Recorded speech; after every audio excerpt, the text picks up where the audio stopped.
Yan guys, so dalawa. Mababa na yung lipad nila. Yung target talaga nila nito, may nakikita na talaga silang target kasi oh. Ewan ko kung magpares yan.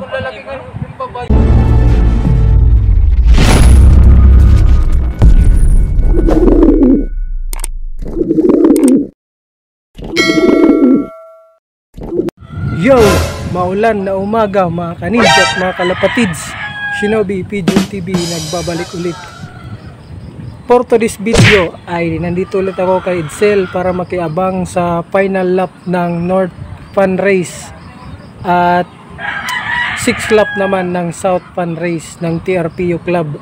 At sa PPFC naman ay final lap na ng kanilang derby at Fun Race. Ang race point ay Rawis, Northern Samar. Bali, nirelease ang mga ibon ng 6:15 AM. At dito naman sa South, nai-release ang mga ibon ng alas 8 at ibinaba na sa Trinidad, Surigao. Dahil sa sobrang sama ng panahon doon sa Mindanao, sa Surigao. Sobrang malakas yung ulan, tapos ibinaba na lang sa Trinidad, Surigao del Norte yung release. At alas 8 na ito na-release. Ang 1-2 speed abangan ay nasa 10:22 dito kay Edsel. Samantala yung PPFC naman ay hindi ko na naabutan. Pagdating ko dito ay naka-uwi na ang dalawang ibon. Bali, ito na lang ang kanilang speed. Ito yung naunang dumating ay yung champion bird na blue bar, yung cock. Tapos yung second bird naman na dumating ay yung hen. Ito yung kanyang speed. Maya, ipakita ko sa inyo yung unofficial clocking result. Samahan nyo kaming mag-abang. Nandito rin si Lady Loop, nakikiabang. Tara guys, karera na naman ulit. Happy flying po at good luck sa mga naglalaro ngayong linggo. Let's go! So yun guys, ito na yung panahon natin ngayon. Tumila na yung ulan. Lumabas na yung araw, maliwalas na yung panahon. Bali, mabibilis ang mga ibon sa north ng PPFC dahil tailwind at hindi siguro masama yung panahon doon. Pero dito naman sa south, sobrang sama ng panahon doon, maulan talaga. Kaya naibaba na lang sa Trinidad, Surigao del Norte ang release ng mga ibon. Ipin naman natin guys yung ibon na dumating na, yung mga PPFC bird. Ito yun, yung nilaro ng PPFC. Tapos yung hen, hindi ko lang alam kung alin dyan. Ito yung bird yan. Bandida tayo ng Dirak. Ay hindi, ito yung bird, old bird yan. Yan siguro yung hen na nilaro. Kasama nitong champion. Bali meron silang dalawang inakay. Samantala dito naman sa kabila ay ito yung mga flyers dito. Dito naman yung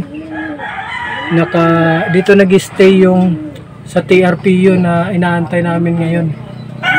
Si Itim at si Hen din na blue bar. Yung dalawang yun ay nabutas na. Kaya sana may pag-asa pa yun makapasok naman lang sa overall. Mukhang pahirapan ngayon ang karera eh. Yun o, ganda ng yung bird. Banded ng SDR PPFC. SDR ba yan? Black. So guys, update muna tayo. As of 9:57 ay wala pa kaming ibon dahil wala pang 1-2. Pahirapan yata ngayon yung pauwian.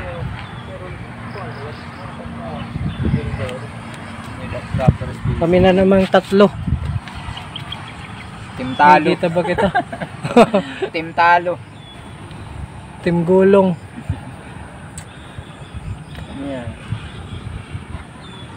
Abang-abang na naman kami mga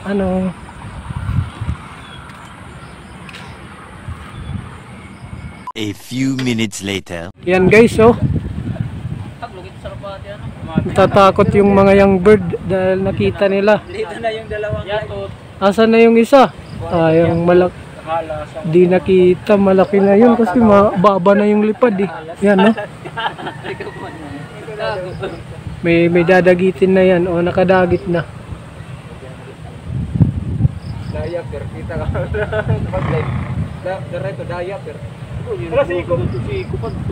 Yan guys, dalawang lawin at isang palkon. Yung palkon nagdadive. Ewan ko kung ano yung ano yun na dive. Kasi palayan naman doon eh. Hindi ko alam kung anong ibon yung dadagitin na yun, no? Yun naman, lawin naman yun, dalawa. Panay yung daan. Nag-ano talaga sila, may nasisipatan silang dadagitin. Ayun, no? No? Ayun na, nag-dive na. Nag-dive yung ano doon. Lakas ng hangin guys. Headwind naman ito sa south. Masama na nga yung panahon, headwind pa. Ito guys, mga tropa natin. Tropang sawi. Walang panalo. Tropa tips. May pag-asa pa bang team Muhi-Muhi? Nag-i-ensayo na skip. Nag-aabang pa rin kami. Inaabangan namin yung sikop. Yung palkon na lang yung inaabangan namin. Ikaw hindi yung palkon ng bulusan. Namuti ito yung nitip kayo. Pangaleto. Grabe, malaki na siya tignan guys, no? Hindi pa nga yan eagle, no? Paano pa kaya yung Philippine eagle na yung makita natin?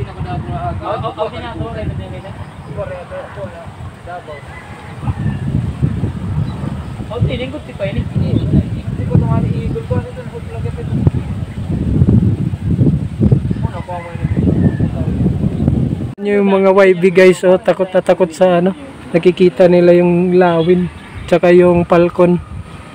Dalawang lawin at isang palkon, nagdidikit-dikit lang sila, oh. Natatakot talaga sila, nasisense nila yung predator.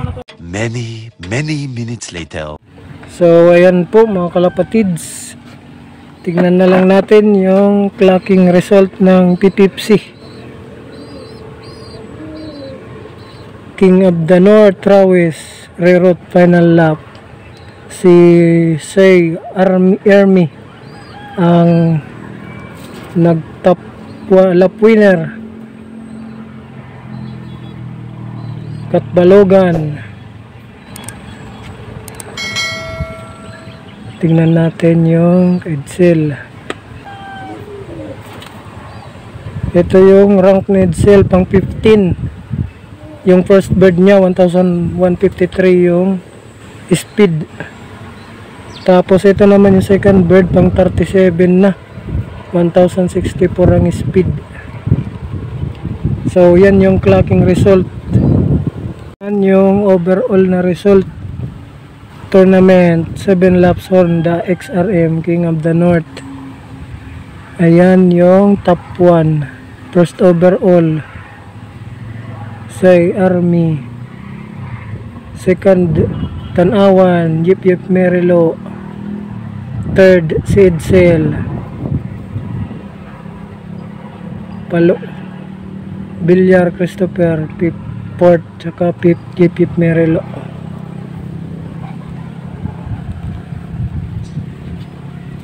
Yan yung overall result ng Derby Apan Race. Man yung result sa Young Bird Derby.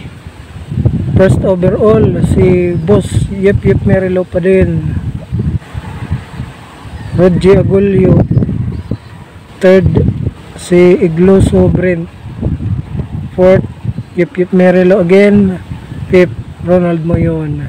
Yan po yung naging result ng North Derby race.